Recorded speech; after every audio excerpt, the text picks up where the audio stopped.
Now, does that mean we can't understand it? No, because of the reasons I've just told you. We're going to let the Bible give the definitions of the symbols used in the book of Revelation. And we're going to look for the angel interpretations given to help us understand it. And God has given it to us. After all, what is the very first word? The what?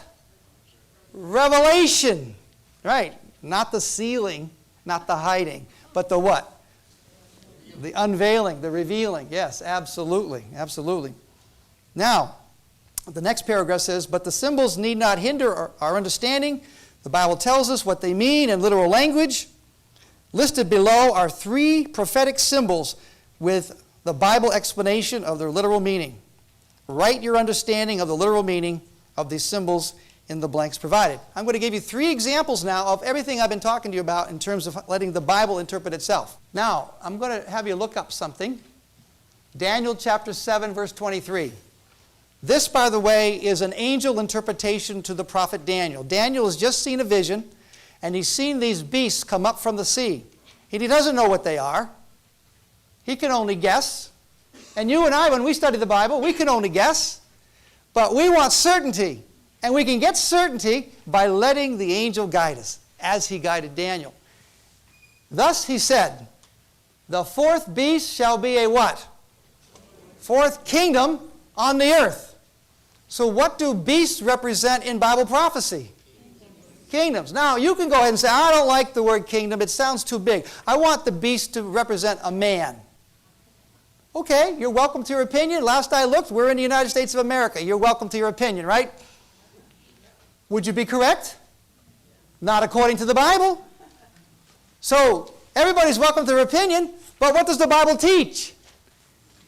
He, the angel, said, the 4th beast shall be a 4th what? Kingdom. And that's how we learn this stuff. That's how we begin to plug in the value for the symbol and begin putting the jigsaw together. Now we go to Revelation. That was Daniel. This is Revelation, chapter 17, verse 15. Again, the angel speaks to John and he says, the waters which you saw are what? Peoples, multitudes, nations, and tongues. In other words, when you see seas, when you see waters, this represents the mass of humanity divided up in its various nations and races and kingdoms and so forth. Now, if you say, you know what? Waters don't represent peoples, multitudes, nations, and tongues. They represent literal water. Again, you're welcome to your opinion, right? But would you be correct? Not according to the Bible. You follow what I'm saying here? So again, in prophecy, and by the way, this really refers to prophecy largely, okay? Not every time in the Bible when you see water does it refer to peoples. This is Bible prophecy. All right? I'm glad I can make that little, correction about that. Here's another one. Ezekiel 4:6. I have laid on you a day for each year. How about that?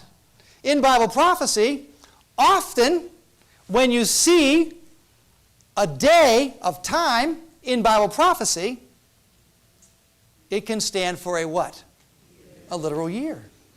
Now, I didn't make that up. You know, you didn't come here to hear that from me and found out that I was so smart that now you're totally convinced. You saw it right there in the Scripture, right? And that's what you came for, and I'm sharing it with you. And that's what I want you to do. I want you to take all the things that I'm saying here and go back and review them and see whether those things are so.